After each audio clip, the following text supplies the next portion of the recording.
I'm gonna make him an offer he can't refuse.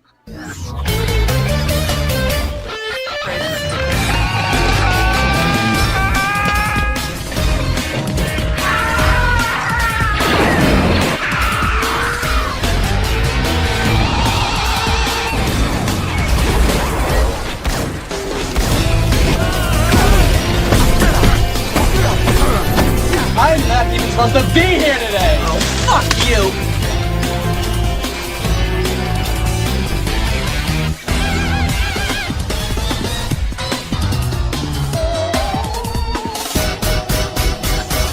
Come on, you want me to drive? You're supposed to be suicidal. Remember, I'll Anybody drive. a drive? Get in the car. Fuck me in the ass. Fuck you, you fucking stupid cunt.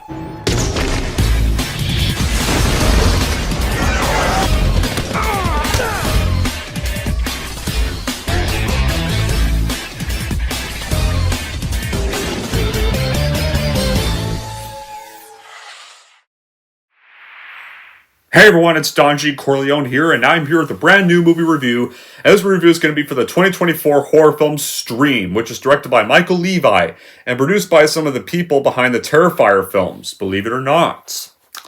So, what is the plot of Stream? Well, this couple named Roy and Elaine Keenan, with one of them being played by Danielle Harris, realized there's actually a number of horror actors in this film. You got Danielle Harris, you got Jeffrey Combs from Reanimator, you got David Howard Thornton, who's playing one of the killers in this film. You even got Tony Todd, who appears at the very end of the movie. But the plot is that Roy and Elaine are this couple. They realize their family's drifting apart because their son's obsessed with technology and their teenage daughter's getting in trouble. Their bratty teenage daughter's getting in trouble. It is kind of one of those films again, but they decide that something needs to be done. So Roy forces his work to take a backseat, and they realize the opportunity to recreate vacation from their past. It's a peaceful stay in this hotel, and it's what they need. But it's not what's going to be in store for them, because the thing is, there's 4 deranged murderers that pretty much mundane the halls. The odds are not in the Keenan family's favor, and Roy has to now realize he has to fight for his life. And those of his family, as their simple weekend getaway, turns into a vacation to actually die for.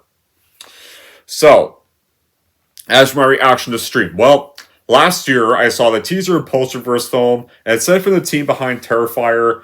I was definitely interested in checking this film out. And also starring like horror actors, like I've mentioned, something else, and also made Tony Todd rest in peace.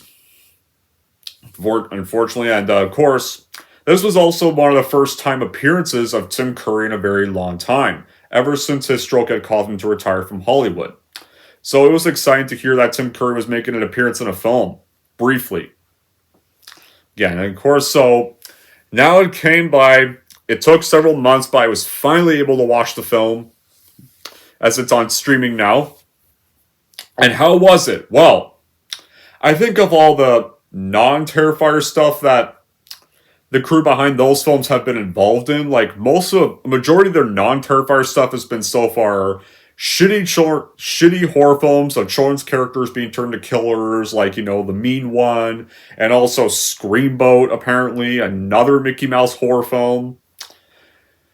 Tired of that fucking trend. The trend needs to stop. Seriously. Fuck. It was good to, for once, not see something that is like that for a change. And I think of the stuff they've been involved in that's not Terrifier. I honestly might be one of the few people that thought this was actually pretty enjoyable. This movie kind of felt like a throwback to 80s and 90s, grindhouse thrillers and stuff, and 80s or 90s exploitation horror films. Kind of with a more futuristic setting. So yeah, I honestly enjoyed Stream. I had fun watching Stream. Sure, I did still have some problems with it, but I didn't think it was really a bad film like some people were calling it to be. Did it need to be 2 hours long? No, definitely not. But I still had a blast watching the film. So how was this made? Well, several producers and crew members for Stream were involved with the productions of Terrifier and its sequel Terrifier 2 and Terrifier 3.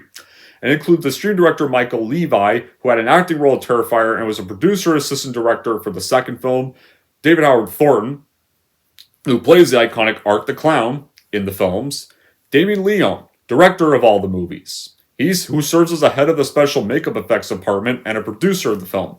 They have Jason Levi and Stephen Del Salle, who literally played cops in the original Terrifier and were the co-producers of the second film. And according to director Michael Levi, they had actually gone into production right after they completed Terrifier 2. That was around September 2021, and the director stated that over 9% of the movie was already shot, and it was already post-production, but the pandemic caused some unforeseen expenses, and they didn't plan for it because they needed to keep everyone safe and work efficiently. And Michael Levi said that he and his team felt it was a perfect opportunity for horror fans to come right there, and so for something fresh and new for the genre. And the filmmakers then launched a crowdfunding campaign to help finance the remainder of the film, because they needed to do that. So, yeah. After the film was officially completed, Stream would go on to be financed as part of a crowdfunding campaign on Indiegogo, and it raised over $180,000 from horror fans, and the hashtag joined the stream to help get the funding and spread the word. So, after that, the film would go on to be limited released on August 21st, 2024, and on digital on October 15th, 2024, literally 4 days after Terrifier 3 released, and it was positively received, but it wasn't screened for the whole world, sadly. But yeah, I love this cheese fest of a movie. Like, I'm someone who likes cheesy 80s horror films, like the physical effects of paper-thin plot and the star-actor reunion aspects. That was all right here. That's definitely bound to be right up any horror fan's alley, and it was definitely right up my alley. But if you're a viewer that's looking for a deep analysis of like society or online stuff or privacy, nature, the depravity of desensitized humans, this is not the kind of film you're going to get.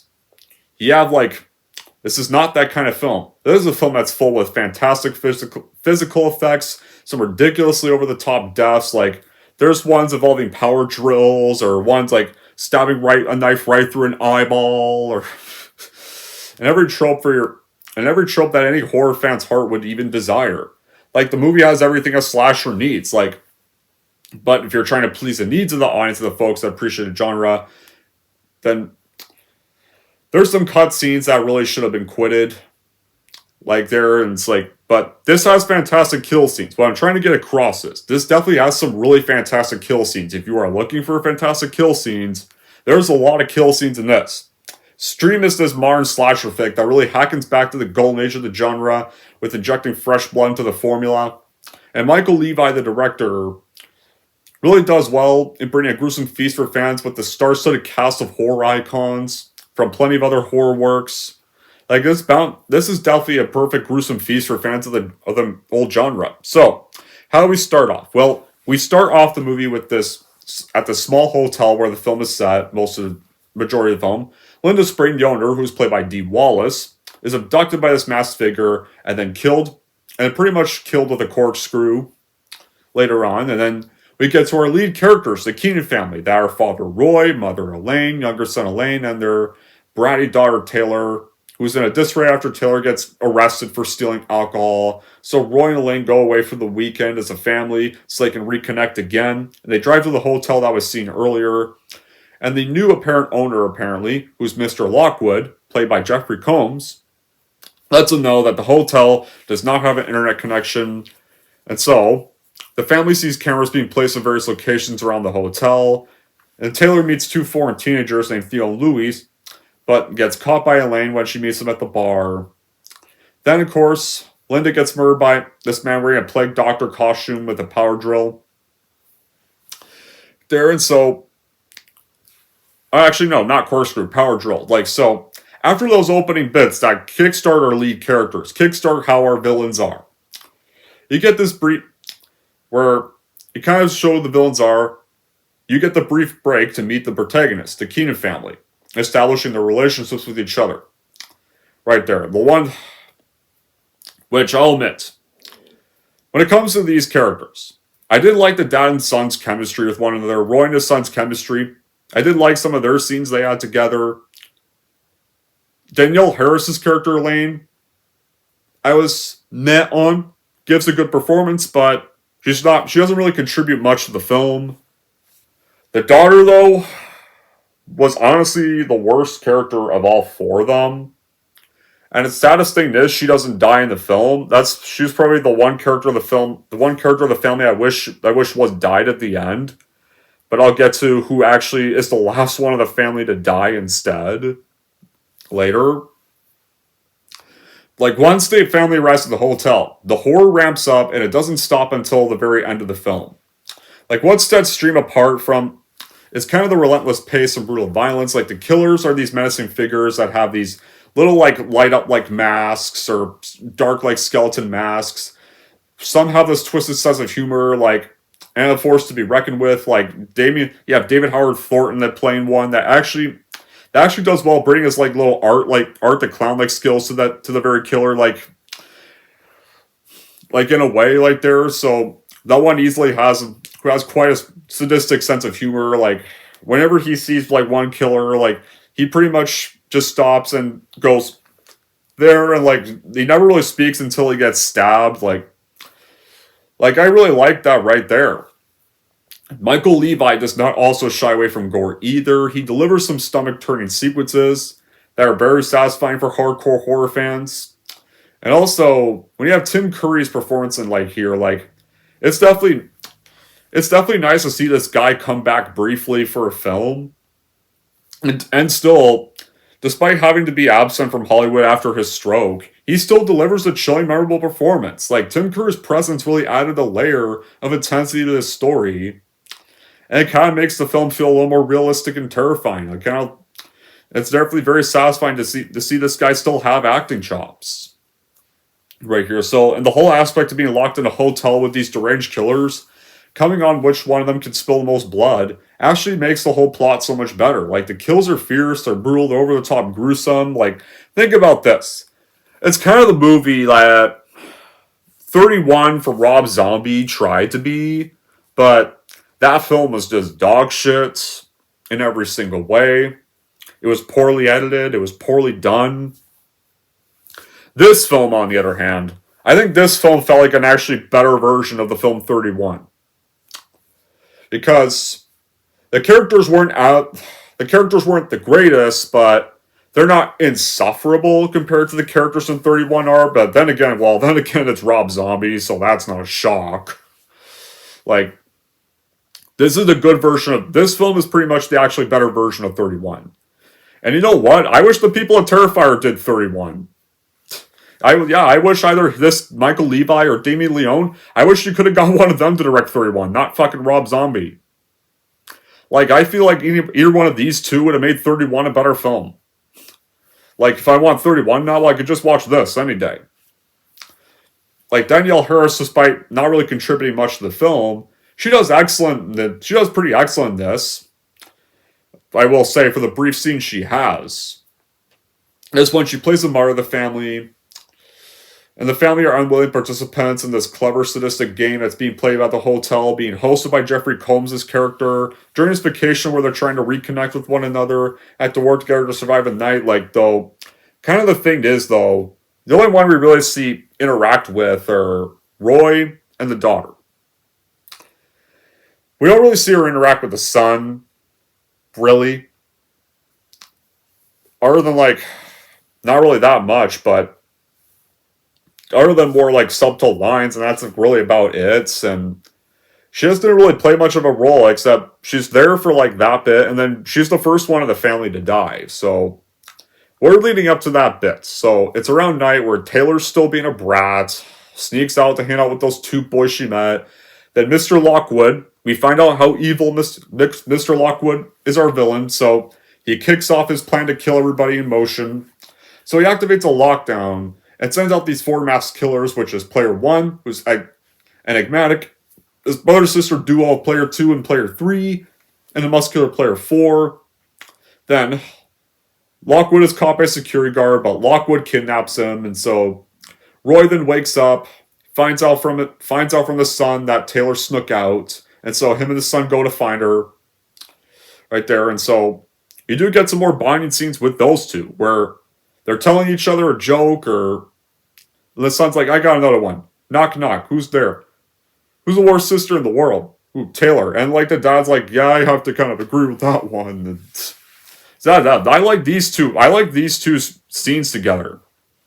That's what I did like. I mean, right there. I like the son was not really bratty. I like that actually made him a pretty decent kid character. Like he wasn't annoying. He actually was a kid you could actually root for. Right there, and I did like him and Roy scenes with one another. They were definitely the best part of the film, of the character chemistry, like there.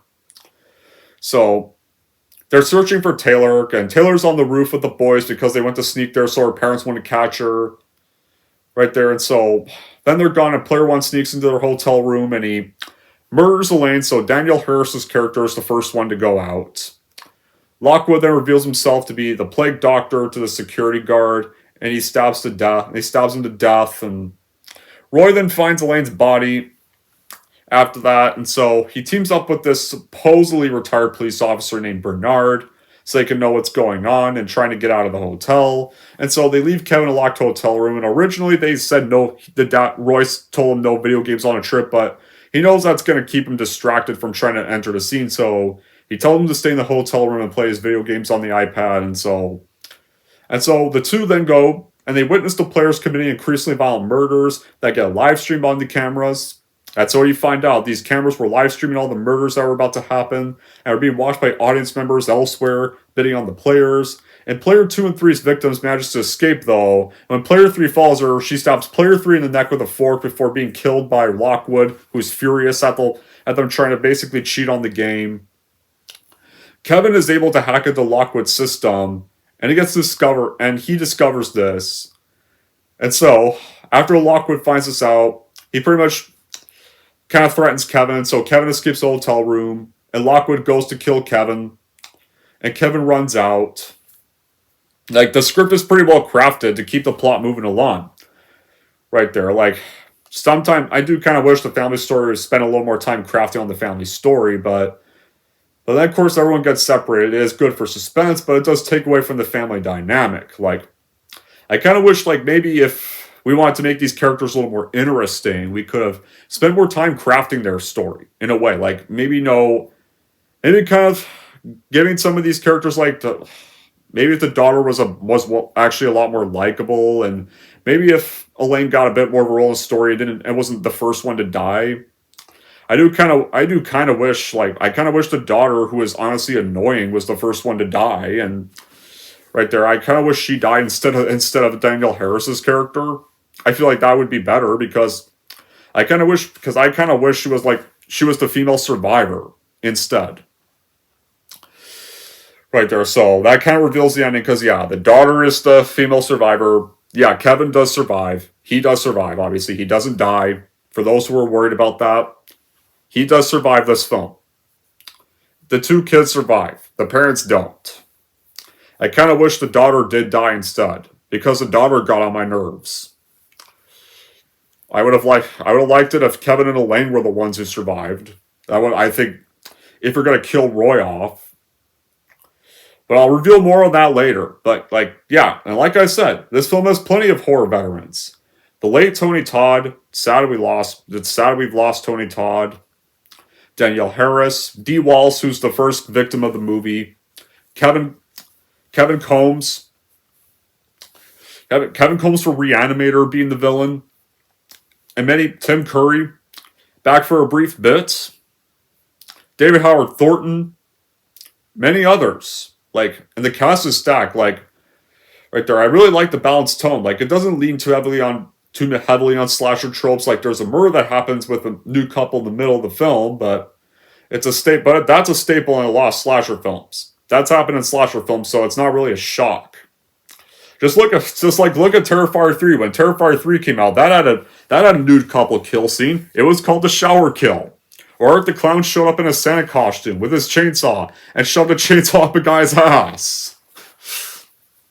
Right there. Maybe it might be too much, but it's really not. But I didn't think it was really that big of a deal. The only problem is I kind of wish it didn't lead up to a sex scene. Now, when it comes to killers, like, you don't really know much about these killers. They don't have too much personality, but Right there, like, although I did recognize David Howard Thornton's though. Because from that character's mannerisms and from that character's silent behavior and mime-like skills, I knew which one he was playing, obviously. It was easy to immediately recognize which one he was. And the game they're playing, like, it actually is a nice little creative idea to have this live stream game in a hotel room where people get killed one by one.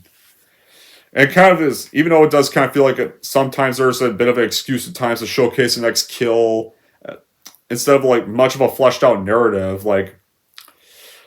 But this is a film where you kind of hear more for the gore, and Stream does deliver that quite a lot well. It's kind of like, it really does have this haunted house-like feel with all these different murders taking place during the game. Like, there's many scenes where they're running through the hotel that really give this haunted house-like feel. Could it have been shorter? Yeah.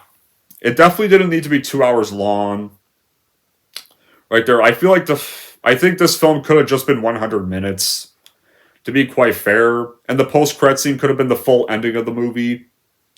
But the music is also great in this. Like, the music is definitely similar to the music you see in the Terrifier films because it is from the same people. Sometimes it does feel a little too similar, like it was taken from those films, but it still retains the old identity and the classic slasher themes from the 80s, and it does knock it out of the park with the score. So, Theo and Taylor, they escape the hotel. They're unaware of the events that transpired, but they decide to turn where both of them, though, get impaled by Player 2. And Player 4, who had killed Lewis, then attacks Bernard Roy, gets shot dead by Bernard. Then Bernard, though, decides to backstab Roy and allows him to be killed by Ready Player 1. No, I almost quoted Ready Player 1. Be killed by Player 1. Damn it. I almost quoted the film Ready Player 1. Why did I do that? I don't know. So, then Bernard sneaks into Lockwood's control room, and it's revealed to be a retired player that wanted to win the game his own way. But then Lockwood reveals he knew the whole time, and so he kills him with a power drill. So you pretty much have an asshole victim, like a backstabber. Like, have you watched horror films? Whenever you backstab somebody that you're with, you're gonna die. You're already gonna die quick when you try to betray somebody to save your ass. Do many characters never learn from this trope? If you turn out to be an asshole victim, you're bound to die. And like, there were some times with some questionable dialogue. Like, the annoying daughter swears a lot. Some of the characters do kind of argue and swear a bit. So they weren't really the best characters, but it does get forgiven with the rest of the talent and the action that happens in the film. Jeffrey Combs, honestly. Jeffrey Combs, though. I think Jeffrey Combs was easily well, I did like Roy and Kevin. I think Jeffrey Combs was easily the best performance of the film because is definitely the one that really sounds like he's having the most fun playing the villain. Right there, just really knocked it out of the park. He really did sound like he was having the most fun with the role. So I think villain was easily the best character of the film. Like, each player does have a distinct personality and killing style, so even though you don't know much about them, like, they're kind of there to kind of kill, just be like the killers, but like, their costumes are pretty well designed, like their masks are pretty well designed, and Damien Leone, who was involved in the film, he didn't direct the film, but he did work on the effects. He did not hold back on the practical effects of the film, and like, because this is an absolute gore fest, which kills that, like, no, they're not like anything like the kills in like Terrifier 2 or something, but they're still very impressive kills. Like, you still have some gnarly kills. You have the nude couple kill. You have one teenager that gets his hands impaled on the door and then gets carved into his chest and stuff. Or right there, and at first it almost looks like a double kill the daughter and one of the guys there, but the daughter survives. And you have an asshole victim getting power drilled through the eyeball, and then he gets killed, and D. Walsh gets killed with a power drill. Like shit, they still go pretty hardcore here. Right there. So now we get on with the finale. Well, so Player 1, it seems like Roy's been killed, but Player 1 goes past David Howard Thornton's character. He finds Kevin, who is hiding in the kitchen cabinet, but It turns out Player 1 is actually Roy in disguise, and so Roy actually did kill Player 1. And so, he goes past Player 2, who's David Howard Thornton's character, but Kevin Combs figures this out, and he tells Player 2, he's still alive, kill him! And so he's about to, but they managed to set Player 2 on fire right there, so it's a pretty creative way. So, Player 2 almost overpowers Roy, but Kevin then actually manages to stab Player 2 with his knife, and then he's pinned to the stove, and they set him on fire. So that's creative right there. So I like that Kevin didn't hesitate like a pussy, and actually managed to save his dad, and like I kept telling him to do that when I was watching the film, and they actually did that. So that's good. So they go to the lobby, and I like Roy and Lockwood had this final fight with each other, where they fight until Lockwood, and then Roy gets the upper hand right there, and actually does like beat Lockwood, Kevin Combs' character, to a pulp. And right there, I actually was satisfied with this finale so far. And this is where I reveal Roy's death, because at first, although I didn't know Lockwood was probably still alive or something, but guess what? The dumbass daughter, Taylor, turns out to be still alive, and ends up stabbing Roy because she thinks he's Player 1, and this was the bit where I was just fucking annoyed. Oh my god, this was one of the problems I had with the film. You did not need to kill this character. The second sole survivor, Kevin, I'm glad Kevin survived. Kevin was a cool kid. But seriously, it's gotta be the bitch daughter? Why? I didn't like this character. This is the character I actually wanted the killers to kill. I wish Daniel Harris I wish it was either Roy or Daniel Harris's character were any of the second sole survivor any day. I wish it was either one of them over the dumbass daughter. I wish the second sole survivor with Kevin could have been either Daniel Harris or Roy. I wish it could have been either one of them instead. This bitch daughter kicked my head in. I did not care if she got killed by the killers or not. She was easily the character I did not like the most. So it was so fucking stupid that she survives. And then ends up killing her dad. Because she thinks he's one of the killers. She's like, I'm sorry. Watch over him, it's alright. That was fucking idiotic, man. I did not like they did that. But then she finishes the fight with Lockwood, and she's the one to kill him. Yeah, she's the one to kill him with a hatchet. Just why? Why does this bitch have to survive? I hated her so much. But she leaves the hotel with Kevin, and then you find out that several of the paramedics are attending them, are watching the live stream, and they're in on the game. Right there. And then, of course, you see Tony Todd, the late Tony Todd's cameo, where he's revealed to be the host of the games, and he's setting up another one at the hospital. And several paramedics are all getting ready for the stream. There is a post-credit scene in the theater, but that is how stream ends. So instead of one sole survivor, you get two sole survivors. They're just kind of rare sometimes for a slasher film, but it's nice we have, and sadly our second survivor is Taylor. Yeah, her, of all characters, it has to be her. Of the whole family, it has to be her. Kevin makes sense, because Kevin's too young to be killed. Besides, and plus I did like Kevin as a character, and I'm glad that he survived. But the other second sole survivor should have been either Roy or Danielle Harris's character, like I've already said, because I liked either one of those two more than the daughter. I think that would have been better if it was either one of those two as the other survivor, and also one of those two that killed Kevin Combs' character. Now, would I have any bad qualities with Stream? Yeah, I would. I will admit. It's not a perfect movie. It's definitely a pretty enjoyable, fun B-slasher throwback flick, but it's still got bad qualities. I would say for bad qualities, some of the B acting gets cringeworthy. Like Taylor's acting was cringeworthy. And also the side characters were very cringy. So some of the acting is a little mixed. Like, the best performances are easily Roy, Kevin. Daniel Harris wasn't too bad. Kevin Combs gave a great performance. Kevin Combs gave the most fun-filled performance. Like, you could tell he was having fun with the role.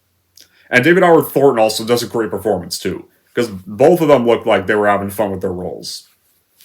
So, the acting is kind of C-movie in several spots. And also, like, another problem why I wish this was not 2 hours long is because the game at the hotel doesn't really happen until, like, a little bit too late in the film. So that's why I wish the film was a bit shorter. Like, the film didn't need to be 2 hours. Because the first half does go a little bit slow. 100 minutes would have been fine. But the film isn't boring, though, despite the slow start it has. So, other than those, I thought Stream was pretty enjoyable and quite a fun time for a slasher fanatic like myself. In a way. Yeah, I know some people are going to disagree with me on saying that, but oh, well, it is what it is. I've had some people disagree with me of my opinions for Terrifier 2, so this isn't new. So in the end, if you're a slasher fanatic, then I would buy Stream for your collection, no doubt, if you're looking for a fun turn-off-your-brain modern slasher film done by the team behind the Terrifier films, because it is quite a gory blast. And also, if you want to see some horror veterans that you're definitely familiar with. Anyways, that's it for my review of Stream. If we're in Hunger Extreme, here's how I'm going to rank this movie. So overall, if you are a slasher fanatic and want a modern one where you just need to turn off your brain and enjoy the flick, then you're definitely going to get that with Stream. So I would totally watch it by Stream for your collection, no doubt. And if we're in Hunger Extreme, I'm going to give Stream a 7.5 out of 10. Alright, there we go, guys. That wraps up my review for Stream. Now I want to know in the comments down below what some of you guys thought about Stream. Whether you loved the film, whether you hated the film, or whether you just thought the film was alright. But until then, guys, that'll be it for this review. Thank you all for watching. If you like this, want to see more, don't forget to like, subscribe to Don G. Corleone.